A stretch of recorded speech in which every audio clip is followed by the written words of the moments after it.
The first thing I remember is the sound of rain hitting metal. Sharp, relentless, like nails tapping on a coffin lid. It was just past midnight when we got the call, an accident near the old mines outside Hollow Creek.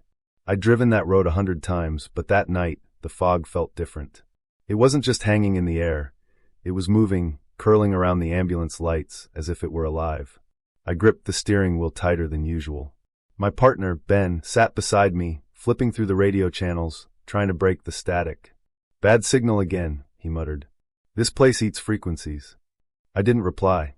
My eyes stayed fixed on the narrow stretch of cracked asphalt that disappeared into the woods. Hollow Creek had always felt strange after dark. The trees leaned in too close, and the silence between their branches always seemed to be listening. When we reached the crash site, the beams from our headlights caught the wreck. A silver car wrapped around a pine tree, steam hissing from the twisted hood. The air smelled of gasoline and burnt rubber. Ben went to radio dispatch, and I ran to the driver's side. The door was crumpled like paper. I peered inside and saw her. A woman, late 20s maybe. Blood streaked her forehead, but her eyes were wide open, staring straight ahead like she was looking through the fog itself. "Hey," I called, trying to keep my voice calm. "I'm Jack. I'm here to help you, okay?" Her head turned slowly toward me. Her lips trembled as if she wanted to speak but couldn't. Then, with a rasping breath, she reached out. I caught her hand. It was ice cold, shaking violently. For a second, I thought she was just scared. But then I felt something strange. Her grip tightened, and her nails dug deep into my wrist. I tried to pull away, but she held on with unnatural strength. Her pupils rolled back, and her mouth formed a single word. "Lima." It came out like a sigh and a curse at once. Then her hand fell limp. Her body slumped against the seat. The monitor in my hand beeped once, and went flat. I sat there for a moment, frozen. The rain beat harder on the roof. Ben's voice echoed faintly behind me, but I barely heard him. All I could think about was that name. Lima. When I finally looked down, I noticed it. A faint mark on my wrist where her nails had been. A spiral burn, small but raw, as if something had seared through my skin. I covered it quickly, not wanting Ben to see. We loaded her body into the back and drove her to the county morgue. Neither of us spoke the whole ride. Every time I blinked, I saw her eyes again, wide, empty, and knowing. Back at my apartment, the silence felt heavier than usual. Mara, my girlfriend, was waiting on the couch, half asleep.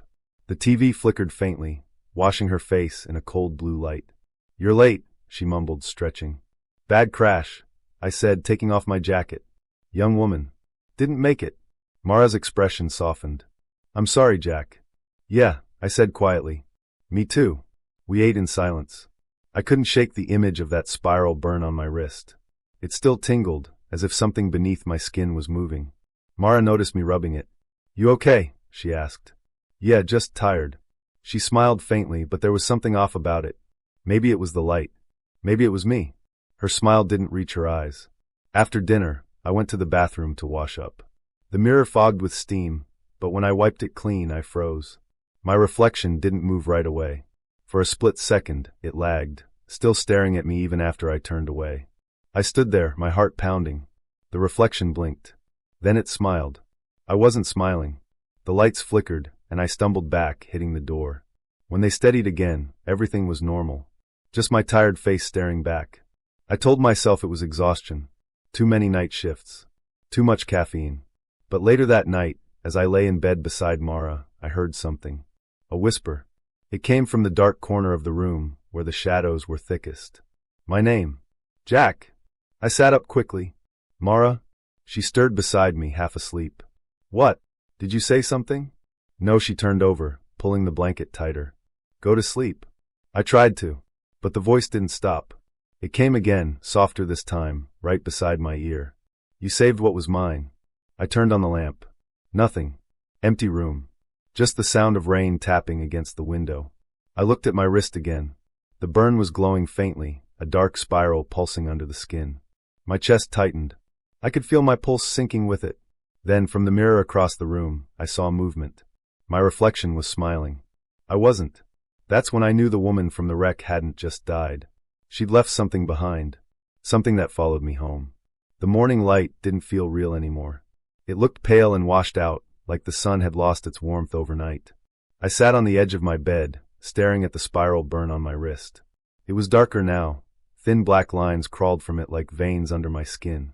Every few seconds, it pulsed, almost like it had its own heartbeat. I told myself it was just stress. Maybe I'd brushed against something toxic at the crash site. But deep down, I knew better. The whisper from last night, "You saved what was mine," hadn't left my head.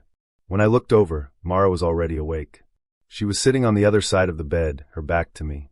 I thought she was checking her phone, but her hands were still, and her head was slightly tilted, as if she was listening to something. "Morning," I said quietly. She didn't answer. "Mara?" She turned slowly, too slowly, like she had to remember how to move. Her eyes met mine, and for a second, I forgot to breathe. There was something in them, something hollow. Then, just like that, she smiled. It was the same warm smile she always had, but it came a second too late. "You look tired," she said softly. "Rough night." Her voice was normal. Everything about her was normal again. But my chest tightened. I nodded, pretending not to notice the faint echo that followed her words. "I have to go to work," I said, getting up. She leaned forward and touched my arm. Her fingers were ice cold. "Be careful out there." That's when I saw it. In the reflection on the window behind her, she wasn't smiling. I didn't eat breakfast. I didn't even look back when I left the apartment. At the ambulance station, the air felt heavy. People were whispering in the break room, and every now and then, I caught my name in their sentences. My partner, Ben, gave me a look the moment I walked in.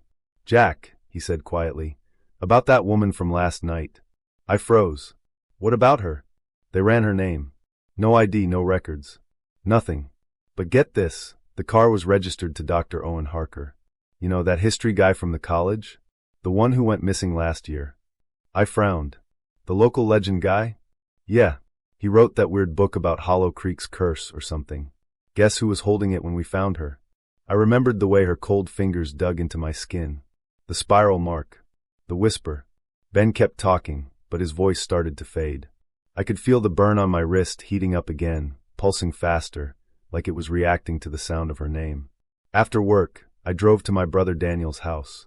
I needed someone to talk to, someone who wouldn't think I was losing my mind.